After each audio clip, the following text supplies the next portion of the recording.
Which exercise contributed most to building your upper traps? First thing I'll say is I've thought upper traps were cool since I was a young kid. I didn't realize that's what they were at the time, but I used to run around all day trying to be like Goldberg, flexing my traps probably hundreds of times a day. Maybe all the constant flexing caused some kind of nucleus overload effect. Maybe it's just genetics, but my traps blew up faster than most things when I started training. Deadlifts made a big difference during the first couple years. After that, what I believe caused the most significant change was my obsession with power-based movements. I've always done heavy cheat rows, high pull variations, power shrugs occasionally, anything where I could throw some weight around. I've also focused on heavy weighted carries for many years. Trap bar farmers carries were my favorite for a long time. Stone and sandbag lifting contributed as well. Bear hug carries in particular have been important because in addition to working the upper traps, they also work the mid and lower traps a lot too, which gave me a more complete look. Direct neck work also played a role. Years of heavy curls and extensions. I believe the real secret to looking strong is building the entire yoke. The neck, traps, upper back, shoulders, and upper chest. Advantages or disadvantages to using a loosely packed sandbag or a tightly packed sandbag. I've spent a lot of time with each, and there are some clear differences between the two. How a sandbag is shaped also makes a difference. I'll give some examples on that soon, but in general, I've found a loosely packed sandbag is easier off the ground, especially when lifting from a horizontal position, because it will fold as you lift it, meaning you won't need to lift the entire weight of the sandbag until your hands are already a couple inches above the ground, giving you a huge leverage advantage. It's easier to carry because you can get a better grip on it, and because it will form itself to the shape of your body, reducing the pressure against your chest. But a loosely packed sandbag can be much more unruly when trying to move from chest height to the shoulder because you never know exactly how the weight will shift on you. And by the time you do get it to your chest, in most circumstances, the sand will be splayed out and feel awkward to maneuver. A tightly packed sandbag, on the other hand, is more difficult to lift off the ground. It's a true hands-on-the-ground lift. It wears you out faster during a carry because the pressure against your chest is greater, and the increased diameter means your bear hug squeezing strength will be tested to a higher level, but a tightly packed sandbag is more predictable when moving from the chest to the shoulder because it will usually behave how you expect it to. I spent years working exclusively with a loosely packed sandbag, and when I started lifting a tightly packed bag, I found I had a huge weakness off the ground, but I was a master going from the lap to the shoulder. Now about the shape. To give a few examples with sandbags I've used myself,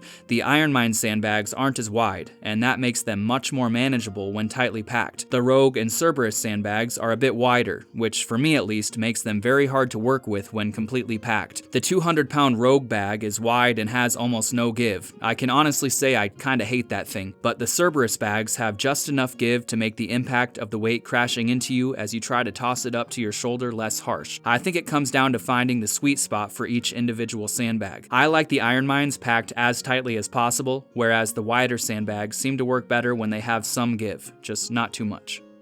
What do you think about working out in a fasted state? First thing I'll say, and I'm sure some of you won't agree with me, this has just been my experience with it, but I think nutrient timing has been blown way out of proportion. Whether it started with good intentions or as a way to sell intra and post-workout supplements, I'll never know, but I never noticed any significant changes from trying to time my meals to fit exact windows. Protein within a half hour after a workout, for example. I did that for a long time, and honestly, I think the stress from trying to rush outweighed any potential benefits. For years now, I usually go hours after training without eating, and the muscle gains have been the same as far as I can tell, slow, and tied more to improvements in the gym than to when you eat your food. Getting back to your question, thoughts on training fasted, it depends on the type of training. If I'm doing calisthenics, I prefer to have at least 3 hours between my last meal and the workout. I feel faster, and with a fast-paced circuit setup like I typically use, a full stomach can mean a ruined workout spent fighting nausea rather than pushing for a faster time. With any kind of heavy lifting, however, I like to eat a full meal 1 to 2 hours before the workout and something small like a banana right before the workout. Having that food in my stomach always makes me feel like I'm better able to brace my core. It's almost like my core actually feels wider, more substantial, which makes me feel more confident when trying to lift heavy weights, especially with the sandbag to shoulder, where the actual circumference of your midsection plays a huge role in your strength, which is why guys who specialize in this stuff often go for a higher body fat percentage. When you're lean, that extra food in your stomach can make a huge difference.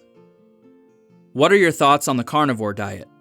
The year is 2018, Ancient Aliens has become a mainstream show, belief in conspiracy theories continues to grow, even the average gym bro is aware that misinformation is easily spread to sell things. You mean to say that cereal companies lied about the negative effects of saturated fat so more people would eat cereal for breakfast rather than bacon and eggs? Dang, that makes so much sense. Let's go in the complete opposite direction to get back at those guys. This concept hit the spot we'd all been primed for. Here was a conspiracy theory, a bit of misinformation we felt we'd discovered, and perhaps we were right in our re-examination of these things. Enter former orthopedic surgeon Shawn Baker and his book, The Carnivore Diet. Dating back more than 150 years, variations of the carnivore diet have been around, and there does seem to be some promising research out there on the effects of short-term use for specific health conditions, but Shawn's book hit at exactly the right time. It was something to latch on to. It was that opposite we were looking for. Problem is, we were only prepared for step 1. We weren't ready for the 2-step attack. Step 1, company spreads false information to sell something. Step 2, company unveils false information spread by other company, uses earned trust as a way to sell different false information. I honestly don't have an opinion on the carnivore diet. It seems to work great for some people. Others hate it and say it's based on pseudoscience. I can't tell you what you should do, but I do hope everyone will realize halfway through the 2020s, we are well beyond those step 1 scams. You need to be ready at all times for the most subtle manipulations. Here's the biggest indicator that you should question your thoughts on something. If you've noticed a slow shift towards a certain thing or a different way of understanding happening with those involved in the online space, more likely than not, that's not by accident. Someone or something wants you to carry those beliefs with you. My advice, or I should say the things that have worked for me, think for yourself, do your own research, look at both sides of an argument objectively, question mainstream belief, don't worry about what everyone else is doing, focus on things that directly improve your daily life, not indirectly. 9 times out of 10, worrying about the rest of the world won't actually improve your circumstances. Doing the dishes you've been putting off will. Learn a skill, train hard in the gym, and most importantly, enjoy your life.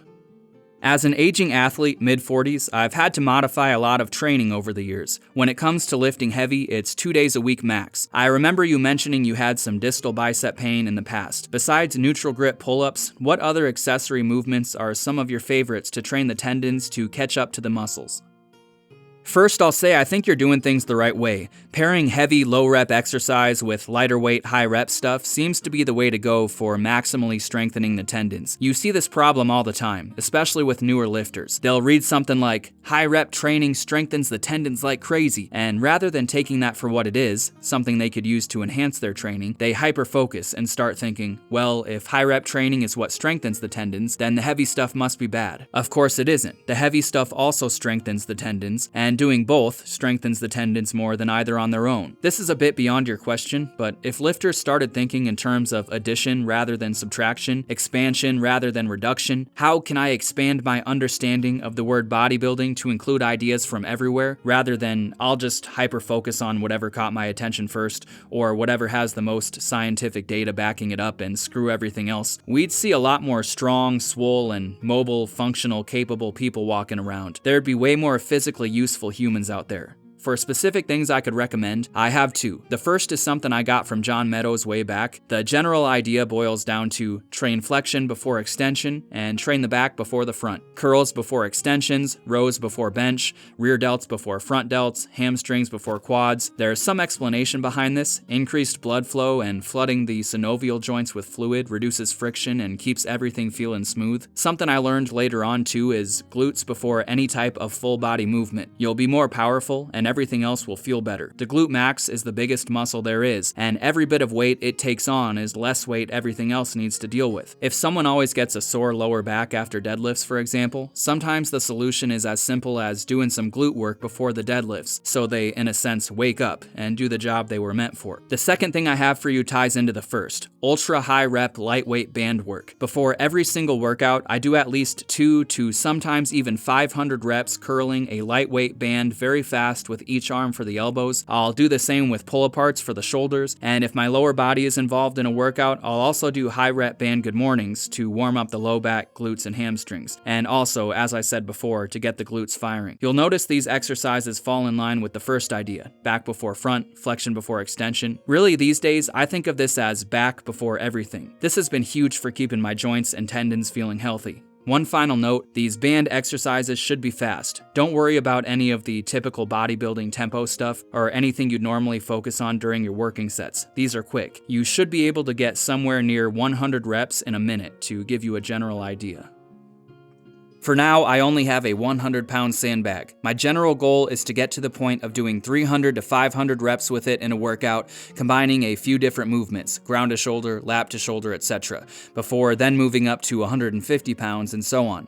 Extreme strength endurance like that is so awesome. It's been my experience that the best way to get better at shouldering the heaviest weights possible is to attack every single max effort attempt from a place of complete rest. That way nothing holds you back from being perfect, not temporary muscle fatigue, and not being out of breath. However, it can be tough to get enough practice when all you do is lift the heaviest weights. This is where, rather than holding you back, the extreme rep ranges might actually make you better at lifting heavy weights. One session shouldering a moderately heavy stone 100 times, for example, improved my technique a lot and did carry over to those heavy weights. After about 20 to 30 reps per shoulder, you become so fatigued you have no choice but to lift in the most optimal way possible or you'll fail. And like you said, you'll be building much more than just strength and muscle working with ultra high reps. There is a reason manual workers are so resilient. The high volume of work over a long time does strengthen your body's structure. And I know I wouldn't want to mess with the guy who regularly shoulders hundreds of pounds hundreds of times. The main problem I've run into myself with this approach is getting past a certain threshold. This might seem extreme, but I could shoulder 175 for hours and I'd be fine, but anything over 200 limits me to somewhere near 15 reps per side max, and I've been shouldering over 200 for a long time now. Because the perceived effort of every attempt is so high once you move into that forever heavy feeling territory, which is a place you're likely to get to relatively early on with sandbags, it eventually becomes extremely difficult to keep pushing for high reps. I do believe it's possible, and with enough persistence, any weight can be pushed into that ultra strength endurance category, but long term with this approach, you might suddenly find a weight jump restricts you. You might continue adding 10 pounds every couple months and manage to stay within the 200 to 300 rep range every time you add weight. Then suddenly one day you add 10 pounds and you're back all the way near 50 reps or fewer. I hope this won't deter you, rather I hope you'll see the challenge waiting for you ahead and feel extra motivated. The more difficult something becomes, the more prestigious you become by achieving it. The best advice I have if you want to keep doing this for a long time and eventually move up to ultra high reps with very heavy weights is to make sure you never let up on the gas. Even if 100 pounds feels easy in terms of single reps, force yourself to attack each of those 300 reps as if 100 pounds truly is the heaviest thing you've ever lifted. That way, when you reach the point where a weight really does feel like the heaviest thing ever, you'll be ready.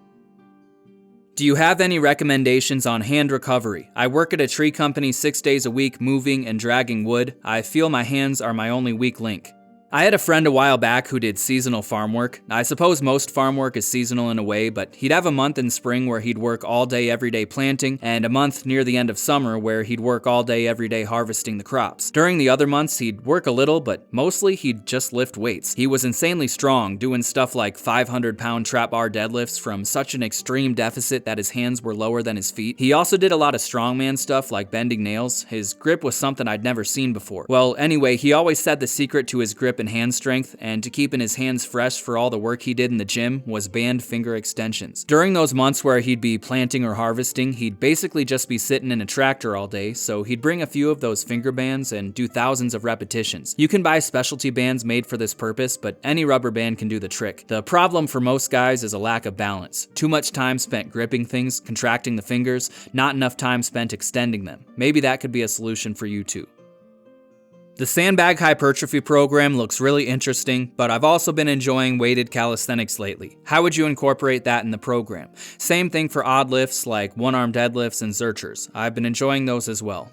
My best advice would be to think about the goals you want and double down on them. This is just my experience, and I know it's not the same for everyone, but if I look back and compare those times where I did a little bit of a lot of things with training blocks where I did a lot of just a few things, the difference in progress I made is night and day. Dialing in your training so you have a clear goal ahead, or even just a few goals, is likely to cause more significant change. I talked about this in my recent Lifter's Amnesia video, which was secretly a video about getting stuck as an intermediate lifter, but bouncing bouncing around from one thing to another is a great way to never make it anywhere. I'm not saying you can't. Many guys do make it work, but I never could. You can add stuff to the program if you want, just make sure you know what your goals are. You could keep the same template and replace the calisthenics circuit days with basic weighted calisthenics workouts, and you should be good to go. You may need to experiment a bit with how much volume you can get away with, but sandbags and weighted calisthenics is a great combo. You can do stuff like Zerchers or one-arm deadlifts too, just make sure you do them as part of the sandbag workouts to keep the heavy spinal loaded lifting to twice a week. I've noticed you work with a few different sandbag sizes. People like things in threes, so what would your method be for determining light, medium, and heavy bag weights? It all depends on your current strength level and how much experience you have lifting weights. I'm reluctant to consider labeling anything as light, medium, or heavy because the goal should always be to continue increasing the weights you work with over time. From a mindset perspective, I'd rather you consider everything as light. You might be surprised by how much a shift in thought like that can make. That said, if I had to start over and spending the least amount of money long term was the goal, I'd order 3 adjustable sandbags with a high weight capacity. My favorite is the Ironmind Tough as Nails 300-pound capacity sandbag. From there, you can determine your light sandbag based on barbell deadlift strength. If you deadlift under 225 or you're not sure, fill your light sandbag up with 75 pounds of play sand from the hardware store. If you can deadlift between 225 and 405, start with 100 pounds. If you deadlift 405 or more, start with 150 pounds. From there, fill your medium sandbag with 25 pounds more than your light sandbag and your heavy sandbag with 25 pounds more than that. 100, 125, and 150 for example. When 100 becomes too easy, fill it up to 175 and continue on like that. Once you reach somewhere in the 200 to 250 range, you might consider switching to 10-pound weight jumps rather than 25. Granted, there's not a lot of equipment really needed for your workouts, no racks of plates and whatnot, but my question is, what equipment would you consider basic and necessary, nice to have, and fancy?